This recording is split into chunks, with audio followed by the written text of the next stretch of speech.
श्री कृष्ण की स्वतंत्रता का उदाहरण, यद्यपि कालिया नाग ने अपराध किया, कोई सेवा करी नहीं, तथापि श्री कृष्ण ने उस पर कृपा करके अपने चरण चिन्ह ही उसे प्रदान किए। वो चरण चिन्ह जिसकी अभिलाषा, प्रार्थना, एस्पिरेशन कहा जाएगा, वो शिव जी, ब्रह्मा जी आदि करते हैं। यही आश्चर्य करती नाग पत्नी कि हम तो इसके जीवन में कोई पुण्य नहीं देखते, अपराध ही देखते हैं, फिर भी भगवान ने अपने चरण चिन्ह उसके मस्तक पर रखे। देखिए, भगवान के चरण चिन्ह जब पृथ्वी पर पड़ते तो पृथ्वी अपने को धन्य मानती थी, और उन चरण चिन्हों पर कोई और व्रज का पशु या कोई उस पर चलता नहीं था, उसको डिस्ट्रॉय नहीं करता था।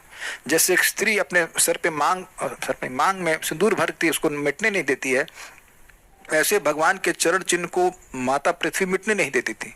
इस चरण चिन्ह को देख करके अक्रूर जी जब देखे तो रोमांचित हो गए। आप समझ रहे हैं, इतना प्रभाव। और वो भगवान ने एक नहीं 100 के 100 सिर पे छाप दिया, 100 छाप दिए। एक चरण चिन्ह किसी देवता को नहीं मिल रहा है और भगवान 100 चिन्ह छाप दिए। दैट्स अच्छा बात है, क्योंकि देखिए ये बहुत अच्छी बात है। इसीलिए भगवान शरण है, क्योंकि वह किसी के आगे उनको झुकने की जरूरत नहीं है। अगर आप भगवान की शरण में जा रहे हैं तो वो उन्हें किसी को पूछने की जरूरत नहीं कि मैं इसकी शरण दूं या ना दूं, मैं इसकी हेल्प करूं या ना करूं, या इस तरह से करूं उस तरह से ना करूं। वो आपके कर्म के अधीन नहीं है। This is beautiful, this is very nice. अब आप समझ लीजिए कि हाँ, हम मान रहे हैं कि हमारा दोष है, हम मान रहे हैं कि अनर्थ है, मैं अपनी बात कर रहा हूं, लेकिन कालिया नहीं हूं भाई। कम से कम भगवान के भक्तों को जहर तो नहीं दे रहा हूं, है ना? तो अपना भी कुछ चांस है कि नहीं? कुछ लोग कहते हैं कि ब्रज में नहीं रह सकते, रहना चाहिए, तो कालिया तो नहीं है ना भाई। अग्रीड?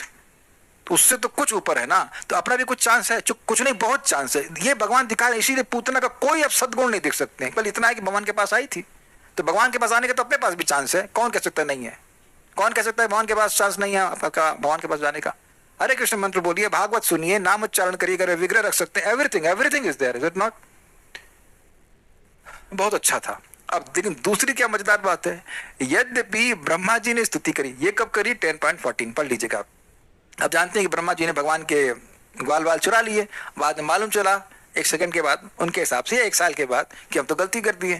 तो उसके बाद वापस करते हैं, सारा कुछ होता है, वो बस लीला देखते हैं। उसके बाद बड़ी सुंदर प्रार्थनाएं बोली गई और उसको बोला गया है वहां पर कि जो ब्रह्मा जी की प्रार्थनाओं को बोलेगा 10.14 तो उसके सारी आध्यात्मिक इच्छाएं पूर्ण होगी। लेकिन भगवान कोई रिएक्शन नहीं दिए, और एक्चुअली उसी प्रार्थना में परफेक्ट साधन का वर्णन किया गया है। ज्ञाने प्रयास समुदपस्य नमंत एव जीवंत सन्मुखरितम भवदीय वार्ताम स्थाने स्ताश्रित गताम तन वांग मनोभि ये प्रायशो जित जित जितोप्यसित स्त्रीलोक्यम।